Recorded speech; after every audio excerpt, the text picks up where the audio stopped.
ಹಿಂದಿನ ಆಯ್ಕೆ ಯಾರ ಕೈಯಲ್ಲೂ ಇರಲಿಲ್ಲ. ಸ್ವಾಭಾವಿಕವಾಗಿ ಎಲ್ಲೋ ಹುಟ್ಟಬೇಕಾದವರು ಎಲ್ಲೋ ಹುಟ್ಟಬಹುದಾಗಿತ್ತು. ಕರ್ನಾಟಕದಲ್ಲಿ ಹುಟ್ಟಿದ್ದೀವಿ, ಬಹುದೊಡ್ಡ ಪುಣ್ಯ ಭೂಮಿ.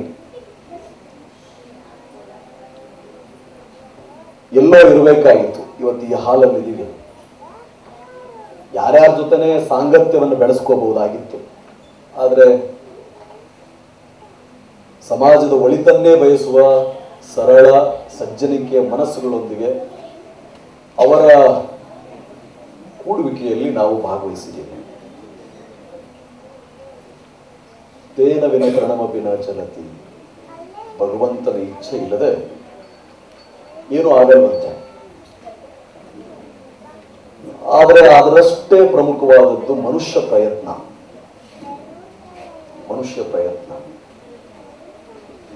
ಈ ಸಂಘಟನೆಯನ್ನ ಹುಟ್ಟು ಹಾಕಲಿಕ್ಕೆ ಗಣೇಶ್ ಗೌಡರಿಗೆ ಏನೋ ಒಂದು ಆಲೋಚನೆ ಬಂದಿರಬೇಕಲ್ಲ. ಅವರ ಇಚ್ಛೆಯ ಬರೀ ಇಚ್ಛೆ ಅಷ್ಟೇ ಅಲ್ಲ, not only effort, not only a dream, not only a wish, that willingness to realize that dream, a wish, ಅವ್ರು ಬಂದಿರತಕ್ಕಂಥ ಕನಸನ್ನ ಇಚ್ಛೆಯನ್ನ ಸಾಕಾರಗೊಳಿಸ್ಲಿಕ್ಕೆ ಅವರು ಕೆಲಸ ಮಾಡಿದ್ರಲ್ಲ, ಅದು ಬಹಳ ಮುಖ್ಯ. ಇಂದಿನ ಅವಶ್ಯಕತೆ ರಾಜ್ಯದಲ್ಲೇ ಆಗಿರಲಿ, ಒಂದು ಜಿಲ್ಲೆಯಲ್ಲೇ ಆಗಿರಲಿ, ರಾಷ್ಟ್ರದಲ್ಲೇ ಆಗಿರಲಿ, ಆ ಕಾರ್ಯಪ್ರವೃತ್ತರಾಗುವ ಗುಣ. ಕನಸುಗಳು ಬಹಳಷ್ಟು ಜನ ಕಾಣುತ್ತಾರೆ. ಸಮಸ್ಯೆಗಳ ಬಗ್ಗೆ ರಾಷ್ಟ್ರದಲ್ಲಿರುವ 140 ಕೋಟಿ ಜನರು ಮಾತನಾಡ್ತಾರೆ, ರಾಜ್ಯದಲ್ಲಿರುವ 7 ಕೋಟಿ ಜನಸಂಖ್ಯೆನೂ ಮಾತನಾಡ್ತಾರೆ, ಎಲ್ಲ ಕಡೆ ಮಾತನಾಡ್ತಾರೆ. ಹಳ್ಳಿ ಕಟ್ಟೆಯಿಂದ ಆರಂಭವಾಗಿ ನಿರ್ಧಾರಗಳು ಜಾರಿ ಆಗ್ತಕ್ಕಂಥ ಎಲ್ಲ ಕಡೆ ಮಾತನಾಡ್ತಾರೆ. ಆದರೆ ಮಾತಷ್ಟೇ ಸಾಕೆ, ಕನಸಷ್ಟೇ ಸಾಕೆ, ಆಶಯಗಳಷ್ಟೇ ಸಾಕೆ. ಆಶಯ, ಕಾಯ್ದೆ, ಕಾನೂನು, ಕನಸು ಪರಮಾದ್ಭುತವಾಗಿದ್ದರೂ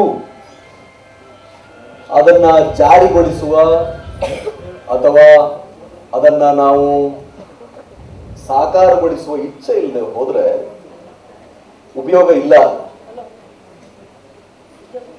ಸೊ ದೇಶದ ಸಮಸ್ಯೆದ ಬಗ್ಗೆ, ರಾಜ್ಯದ ಸಮಸ್ಯೆ ಬಗ್ಗೆ, ಮನುಕುಲವನ್ನ ಕಾಡುತ್ತಿರುವ ಸಮಸ್ಯೆಗಳ ಬಗ್ಗೆ ಏನಾದರೂ ಮಾಡಬೇಕು ಅನ್ನೋ ಸ್ವಭಾವದಿಂದ ಗಣೇಶ್ ಗೌಡರು ಈ ಸಂಸ್ಥೆಯನ್ನ ಕಟ್ಟಿದ್ದಾರೆ. ರಾಜ್ಯ ರಾಷ್ಟ್ರದ ಬೆಳವಣಿಗೆ ಕೇವಲ ನಿರ್ಧಾರಗಳನ್ನು ಕೈಗೊಳ್ಳುವ ವ್ಯಕ್ತಿಗಳಿಂದ ಮಾತ್ರ ಉದ್ಧಾರವಾಗುವುದಿಲ್ಲ. ಆಗಿಲ್ಲ, ಆದ ಉದಾಹರಣೆಗಳಿಲ್ಲ. An event is not enough. ಒಂದು ಕಾಯ್ದೆಯನ್ನು ಪಾಸ್ ಮಾಡೋದು ಮಾತ್ರ ಉದ್ಧಾರಕ್ಕೆ ನಾಂದಿ ಅಲ್ಲ. ಹೊಸ ಕಾಯ್ದೆಯನ್ನು ತರುವುದು, ಹೊಸ ಯೋಜನೆಯನ್ನ ಮಾಡುವುದು, ಒಂದು ಘೋಷಣೆಯನ್ನ ಮಾಡುವುದು ಮಾತ್ರ ಸಾಧ್ಯ ಇಲ್ಲ. ಒಬ್ಬ ವಿದ್ಯಾರ್ಥಿಯೇ ಆಗಿರಲಿ ಅಥವಾ ಬಹುದೊಡ್ಡ ಜವಾಬ್ದಾರಿತ ಸ್ಥಾನದಲ್ಲಿರುವವರೇ ಆಗಿರಲಿ, ಅದನ್ನ ಸರಿಯಾಗಿ ಆಗಬೇಕಂದ್ರೆ ತಾವೆಲ್ಲ ಜನಸಾಮಾನ್ಯರು ಸೈನಿಕರಂತೆ ಜನಸಾಮಾನ್ಯರು ಜವಾಬ್ದಾರಿಯನ್ನ ಅರಿತು ಚರ್ಚೆಗಳ ಆರಂಭ ಆಗಬೇಕು. ಸರ್ ತಮಗೆ ಮಾತನಾಡಬೇಕಾದ್ರೆ ಡಾಟಾ ಕೊಡ್ತಾರೆ, ಈ ದೇಶದ ಒಟ್ಟಾರೆ ಪರಿಸ್ಥಿತಿಯ ಡಾಟಾ. ರಾಜ್ಯ, ರಾಷ್ಟ್ರ, ಒಳಿತು ಕೆಡುತು ಎಲ್ಲ ಅದು ಕೇವಲ ದೊಡ್ಡವರಿಗೆ ಸೀಮಿತವಾಗಬಾರ್ದು. ಸಾಮಾನ್ಯ ಮನುಷ್ಯನದ ಹಕ್ಕದು. ಉದಾಹರಣೆಗೆ ನನಗೆ ಕೊಡತಕ್ಕಂಥ ಸ್ಯಾಲರಿ, ನನಗೆ ಕೊಡುವ ಸವಲತ್ತುಗಳು, I am accountable, I am responsible, ನಾನು ಜವಾಬ್ದಾರ, ನಾನು ಪ್ರಶ್ನಾತೀತನಲ್ಲ ಅಥವಾ ಪರಮಾಧಿಕಾರ ಹೊಂದಿರುವವನಲ್ಲ. ನನಗೆ ಕೊಟ್ಟ ಎಲ್ಲ ಕಾಯ್ದೆ, ಕಾನೂನು, ಅಧಿಕಾರಗಳು ಜನಸಾಮಾನ್ಯನ ಏಳಿಗೆಗಾಗಿ ಬಳಸಬೇಕು ಅಂತ.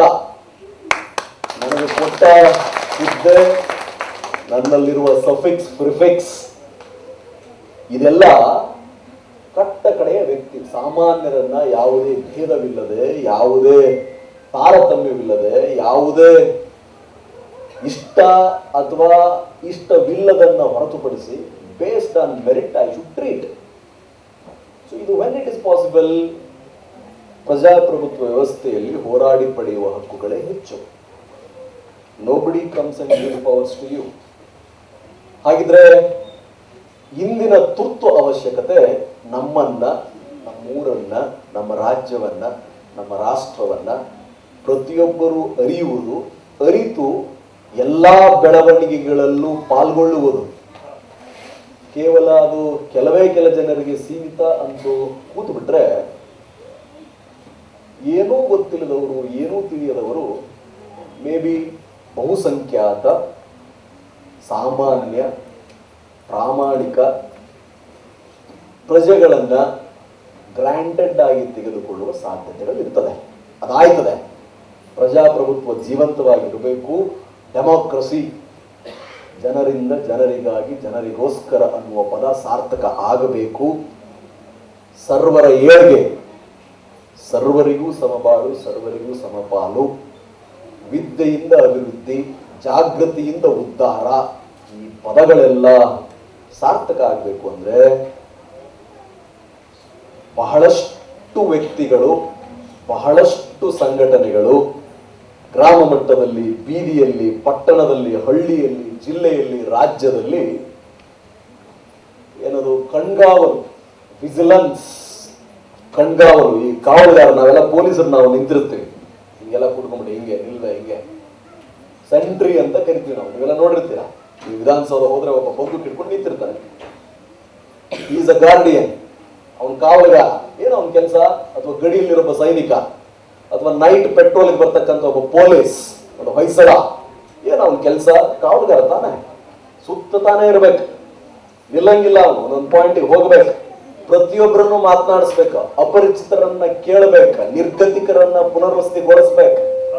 ಮೆಜೆಸ್ಟಿಕ್ ಅಲ್ಲಿ ಬಂದ್ರೆ ಯಾರಾದ್ರೂ ಇದ್ರೆ ಸ್ವಾಮಿ ನಿಮ್ಗೆ ಪುನರ್ವಸತಿ ನಿರಾಶ್ರಿತರಿಗೆ ಡಾನ್ ಬಾಸ್ಕೋ ಹತ್ರ ಇದೆ, ನೀವು ಅಲ್ಲಿರಿ, BBMP ಅವರು ಮಾಡವ್ರೆ ಅಂತ ಹೇಳ್ಬೇಕು. ಬಸ್ ಯಾರ ತಪ್ಪಿಸ್ಕೊಂಡು ನಿಂತ್ಕೊಂಡ್ಬಿಟ್ರೆ ಕಲಬುರ್ಗಿಗೆ ಹೋಗೋರು, ಯಾದಗಿರಿಗೆ ಹೋಗೋರು, ರಾಯಬಾಗ್ ಹೋಗೋರು, ಯಳಂದೂರ್ಗೆ ಹೋಗೋರಿಗೆ ಗೊತ್ತಿಲ್ಲ ಒಬ್ಬ ಅನಕ್ಷರಸ್ಥ ಅಂದ್ರೆ ಆ ಪೊಲೀಸ್ ಗೈಡ್ ಮಾಡ್ಬೇಕು. ಸ್ವಾಮಿ ಇಷ್ಟು ಗಂಟೆಗೆ ಬಸ್ ಇತ್ತು, ಇಷ್ಟು ಪ್ಲಾಟ್ಫಾರ್ಮ್ ನಂಬರ್ ಅಲ್ಲಿ ಇರ್ತಿತ್ತು, ನೀನ್ ಅದನ್ನ ಮಿಸ್ ಮಾಡ್ಕೊಂಡಿದ್ಯಾ, ನೆಕ್ಸ್ಟ್ ಬಸ್ ಇಷ್ಟಿದೆ. ಯಾರೋ ಅಚಾತುರ್ಯ ಮಾಡ್ತಿದಾರ ಅಂದ್ರೆ ಅವ್ರಿಗೆ ಒದಿಬೇಕು.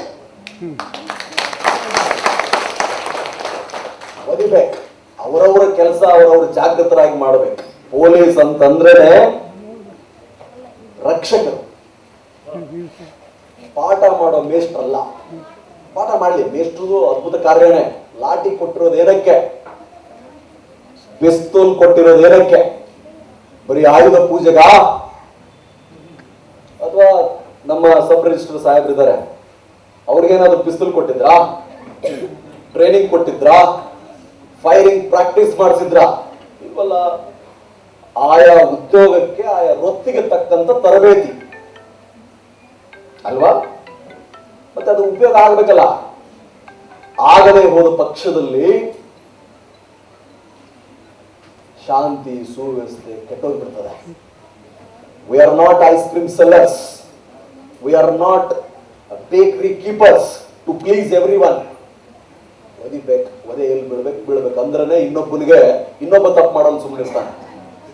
ಒಬ್ಬ ತಪ್ಪು ಮಾಡಿದಾಗ ಅದನ್ನೇ ಜ್ವಲಂತ ಸಮಸ್ಯೆ ತರ ತೋರಿಸಿ ಇಡೀ ರಾಜ್ಯ ರಾಷ್ಟ್ರವನ್ನ ದಿಕ್ಕು ತಪ್ಪಿಸ್ಬಿಟ್ರೆ ಇನ್ನು 100 ಜನ ಅಂತವ್ರು ಹುಟ್ಟಾಕೊಳ್ತಾರೆ. ಅದನ್ನ ಅಲ್ಲೇ ಬೇರಲ್ಲೇ ಚೂಟ್ಬೇಕು.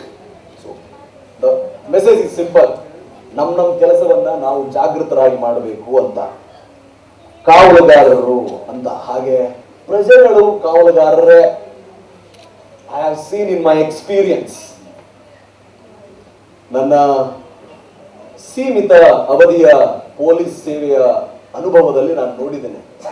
ಜನ ಇನ್ನೂ ಭಯ ಪಡ್ತಾರೆ. ಯಾಕಪ್ಪ ನನಗೆ ಬೇಕು ಸ್ವಾಮಿ, ಬಡವ ನೀನ್ ಮಡಗದಂಗಿರೋ, ಯಾಕೆ ದೊಡ್ಡವ್ರು ಇದ್ದಾರೆ, ವ್ಯವಸ್ಥೆ ಜೊತೆ ಸೆಣಸಾಟ ಯಾಕೆ, ಅವ್ರ ಜೊತೆ ಗುಡ್ಡಾಟ ಯಾಕೆ, ಇವ್ರ ಜೊತೆ ಗುದ್ದಾಟ ಯಾಕೆ? ಪಕ್ಕದ ಮನೆಯಲ್ಲಿ ಬೆಂಕಿ ಹತ್ತಿದೆ ಅಂತ ನಮ್ಮ ಮನೇನೇನಾದ್ರೂ ಭದ್ರವಾಗಿ ಇಟ್ಕೊಂಡು ಐ ಆಮ್ ಸೇಫ್ ಅಂದ್ರೆ that fire will not take much time to enter and burn down your home. ನಿಮ್ಮ ಮನೆಯನ್ನ ಅದು ಸುಡಲಿಕ್ಕೆ ಬಹಳ ಸಮಯವನ್ನು ತೆಗೆದುಕೊಳ್ಳಲ್ಲ. ಶಾಲಾ ಕಾಲೇಜುಗಳಲ್ಲಿ ಯಾರಾದರೂ ಒಂದು ಹುಡುಗಿನ ಯಾರಾದರೂ ಚುಡಾಯಿಸಿದ್ರೆ ಎಲ್ಲರೂ ಒಗ್ಗಟ್ಟಾಗಿ ಅವನು ಒದೆಯ ಕೆಲಸ ಮಾಡಬೇಕು. If somebody insults without a reason someone in your group or in your society, village or state, everyone should get united and fight for their rights. ಅವರ ಹಕ್ಕುಗಳಿಗಾಗಿ ಸಾಮೂಹಿಕವಾಗಿ ಇತರರು ಹೋರಾಡಬೇಕು. ಜಬ್ ತಕ್ वो नहीं होता, ಎಲ್ಲಿವರೆಗೂ ಅದು ಆಗಲ್ಲ.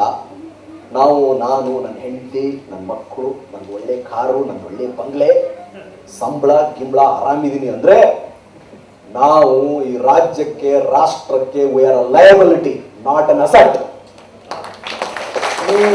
ಗಟ್ಟಿತನ